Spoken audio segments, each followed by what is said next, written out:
Hi there, this is Devin Sizemore with MarkUBiz. Chris O'Sullivan sent your information over, said you were interested in a web presence review. I'm going to go ahead and jump into it for you.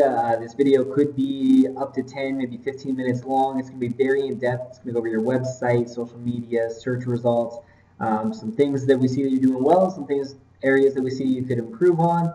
And then Chris O'Sullivan will give you a follow-up call or follow-up via email to answer any questions that you may have, to set up a consultation if needed, so that we can help answer any questions that you have, help review any plans or strategies that you may be planning on implementing online, and then decide if we want to do business together or not. But we're just here to help, here to give you the input that we can, and make sure that you do succeed when and if using online avenues. So let me go ahead and jump right into this for you.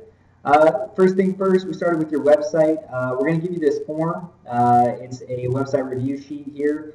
Some things that, and I'll go over some of this briefly. Do you have a homepage opt-in box? Do you have a place on your site where people can opt in to download some information so you can capture their name, their email address, and follow up with them?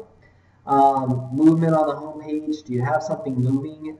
The best type of movement right now that's really hot is a slider or the ability to play a video.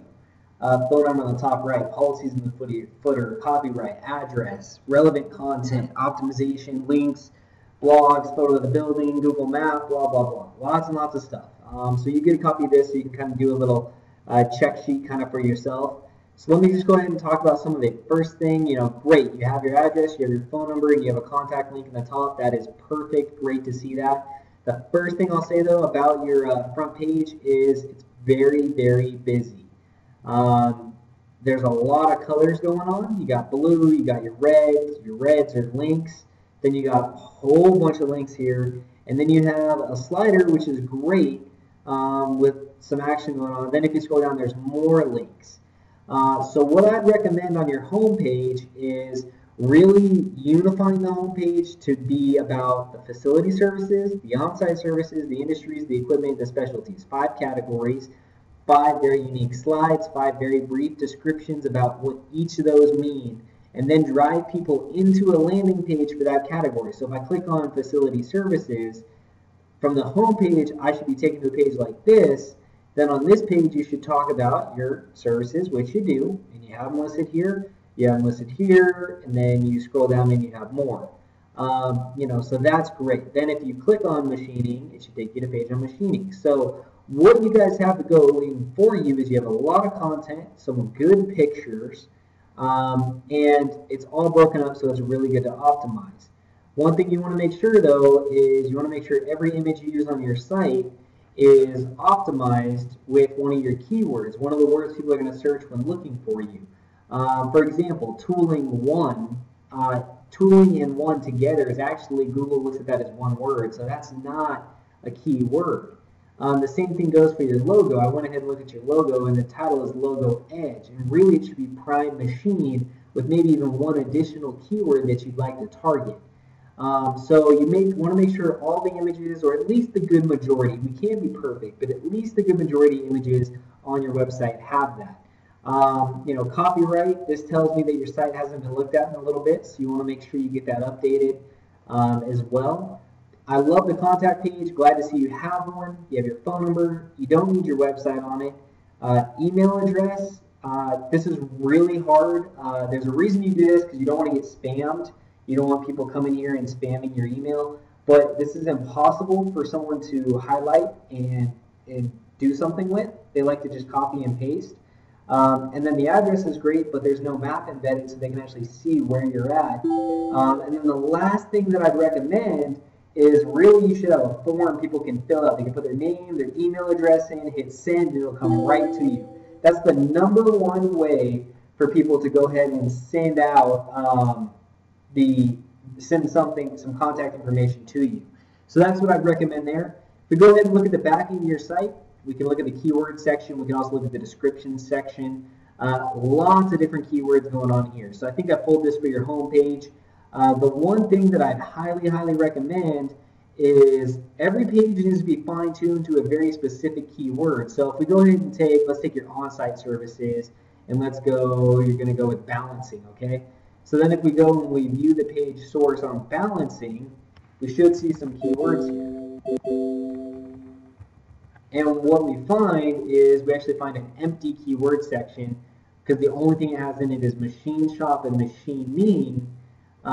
So you want to make sure that your keywords make sense for every page that they're on, and that you don't overload one page with too many different keywords, because that's not very good for Google either.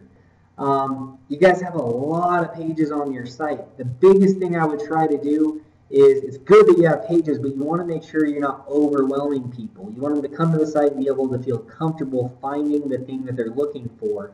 And right now, with all the different colors, all the different navigation, I think that they might be feeling a little bit overwhelmed.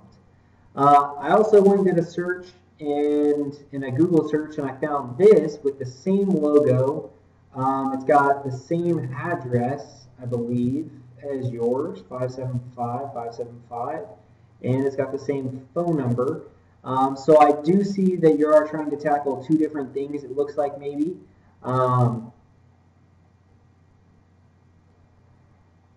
So I'm not sure what the difference between the two sites is, and I know Chris has a note that you want to tackle two different industries, two different types of sites maybe to separate for different audiences. That'd be great, but right now you're kind of competing against yourself, and this site definitely is not doing much for you. It's got bullet points, but again, a lot of colors going on, kind of hard to take in and see what's going on here. So biggest recommendation for the two sites is just kind of a general cleanup and simplification.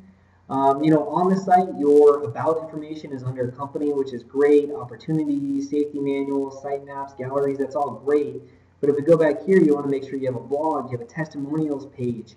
Do you have a photo of your building, which you guys do? Do you have some of the other stuff? How's your optimization? Is it clean?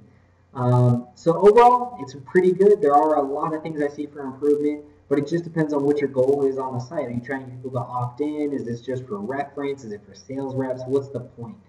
I saw your Google Plus local page, which is great. It's good to see that you have one. I'm betting because there's no pictures, this has not been claimed or set up, so you may want to get that claimed and set up.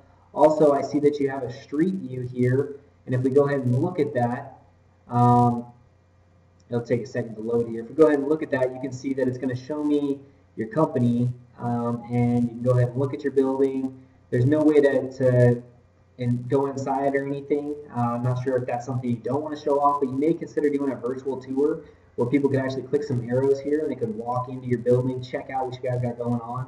Last thing is, if we go ahead and search Prime Machine, we're on Facebook, you'll see that there's some competitors, non-competitors, but competitors by name, who are showing up for different places, different locations. Then there's one page that comes up that says Prime Machine, but it has nothing on it. Social media marketing may not be your ideal source or place to be, but you always want to make sure that you are wherever your clients may be. And you want to make sure that if they search you, they can't stumble upon something that's not you. So you want to make sure your corporate brand is cleaned up. Make sure you have a Facebook, a Twitter, a YouTube. Even if you don't use them, make sure you have them. They're branded correctly and they all link back to your site. So if someone stumbles across it because they happen to be on Twitter or Facebook or on YouTube, they can get back to your site where you have your product information and they can do business with you. So that's your web presence review. I hope you got some good information out of this. We look forward to following up with you to answer any questions that you have. Chris O'Sullivan will be following up via email, phone, to answer any of those questions and set up a consultation if needed. We'd love to talk to you about your action plan, what your goals are, where you want the company to go, and then help evaluate any of the strategies you're looking at implementing to get there. And if we decide to do business together, that's great. If not, we hope that we can provide some valuable information to you and hope to see you succeed. Thanks and have a wonderful day.